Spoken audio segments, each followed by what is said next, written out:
What is going on, guys? I am back with another video, and today I am going to be discussing my own personal ranking of all the Spider-Man villains that have appeared in the live-action films.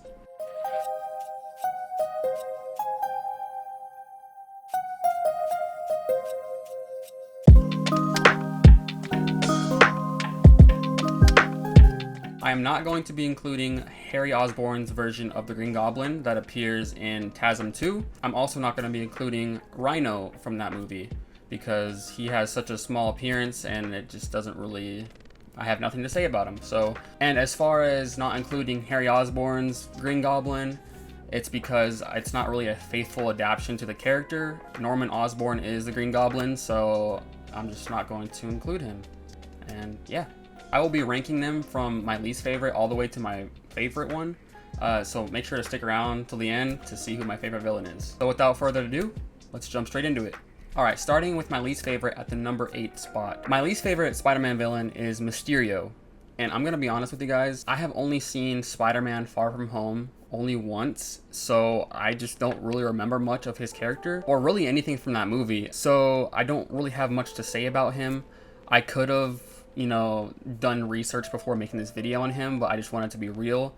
I don't really know him. All I remember is that he would make illusions and he has a big fishbowl head, but other than that, he's not very memorable for me, and he is just at the bottom of my list. I don't know what else to say. Mysterio is my least favorite. Next on the list at number 7, I have Electro from The Amazing Spider-Man 2. In my opinion, he is one of the least interesting villains because one, his backstory and his motivations are not as fleshed out as some of the other villains. He was basically just a super fan of Spider-Man. He was obsessed with Spider-Man because he had saved him in an incident in New York. He also worked at Oscorp, and one day he just fell into a pool of electric eels, which gave him his power to manipulate electricity, which is super OP, by the way. That's also one of the reasons I'm not really a fan of him, is because he's just super overpowered, and if it wasn't for Peter making his magnetic web shooters, I really don't think he would have a chance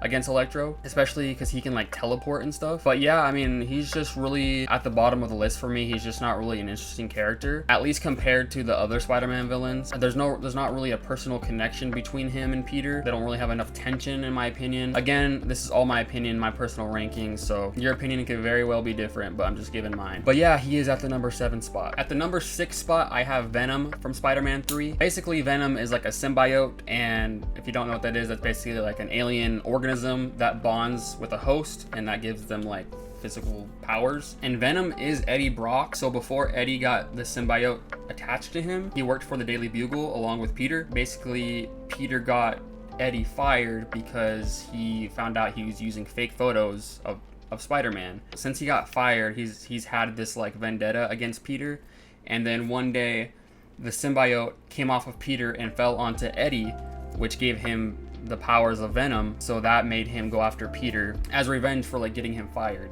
So that was basically his motivation, and that's why he's a villain of Spider-Man. He's not really a bad villain, but I don't know, he's just on the bottom of the list for me. Honestly, on this whole list, there's not really a bad villain, so to speak. I'm just ranking them on how I like them. It's all personal preference, of course. I know there's a lot of iterations of Venom, like this one in Spider-Man 3, in the comics, in the TV shows, or even Venom in the Sony movies. And they're all a little bit different, but I'm specifically talking about the one in Spider-Man 3. But yeah, like I said, I don't hate him as a character, but he is at the bottom of the list for me personally, at number 6. At number 5, we got Sandman from Spider-Man 3, Flint Marko. In my opinion, he is honestly a pretty good character, a pretty good villain. He basically fell into a particle accelerator super collider, which gave him his sand powers. Something I do like about him is he does have a personal connection with Peter, simply because in Spider-Man 3, he was revealed to be the true killer of Uncle Ben. He basically got distracted by his partner, which we thought killed him, but it's because Flint had the gun in his hand and he's talking to Ben, and basically his partner knocked him and he accidentally pulled the trigger and killed him. He even apologized at the end of Spider-Man 3 to Peter and basically told him what happened, what truly happened, and that every night that he wished that it didn't happen because it's not what he wanted. He just wanted money to save his daughter because his daughter is sick, and that's actually his main motivation as a villain. He basically just is trying to get money for his daughter because his daughter is sick. I also do think he's OP though. He's super overpowered because he can basically use sand and shapeshift into anything. He can also fly around the city, and his only weakness is like water. So, but yeah, I mean, he is definitely more interesting than the last few that I mentioned, but he is still more towards the bottom of the list. At the number 4 spot, I have Vulture from Spider-Man Homecoming, played by Michael Keaton. His character is actually pretty interesting because he was like a salvage worker. They like cleaned up like the aftermath of like, superhero battles. Basically, his company had a contract to clean up after the Battle of New York, which happened in the first Avengers movie. While him and his company were cleaning up, they actually found alien technology from the battle because obviously in the Avengers they were fighting aliens. And so instead of telling the government, they kept that technology for themselves. So after they found the technology, his company was like put out of business by a different company that does the same things, and so the new company was given the contract to clean up. So that put him out of business and basically sent him to the streets. What he did was created new things with the alien technology that he found, which in turn made him a villain because he seeked out revenge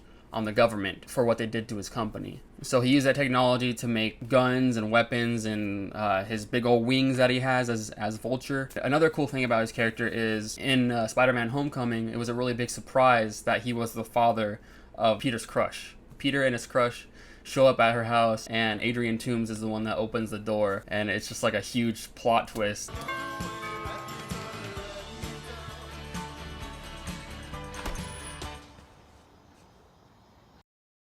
He's a pretty cool villain. He's at my number 4 spot. At my number 3 spot, I have Lizard from The Amazing Spider-Man 1, Dr. Curt Connors. He's cool because he's missing an arm, and basically he's like obsessed with trying to find a way on how to regrow his arm. And he basically makes a serum made from like reptile DNA and injects himself with it.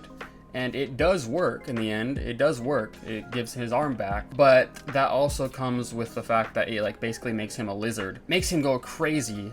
And then he wants to turn like the whole city into lizards. And so, I don't know, I love the design of his character. I think it looks really cool. I think it's interesting because he is the one who ends up killing Gwen's father at the very end of the movie, which is a very crucial point of the story. It's the second death that Peter has had to witness in that movie, first one being his Uncle Ben. But yeah, I just think that Lizard killing Gwen's father was a really big part of the story, and that makes me love his character more. Lizard is at my number 3 spot. At the number 2 spot, I have Doc Ock from Spider-Man 2. He is an incredible villain in my opinion. What makes him a really strong one is he's intelligent, he's very smart, and his backstory is pretty interesting. Like the fact that his wife died from his own experiment, and since that happened, he's been wanting to carry on the experiment. He wants to finish it. He made like these advanced mechanical tentacles, but when doing so, the chip that was made that he put in the back of his neck, it like messed with his brain and his like mental stability. It made him act different. His tentacles were basically like control of his mind, and it just made him crazy. His redemption and sacrifice at the end of Spider-Man 2 really shows that even like one of the most villainous characters can show moments of like heroism and selflessness. He is an amazing villain, and that is why he is at my number 2 spot. Only one tops him.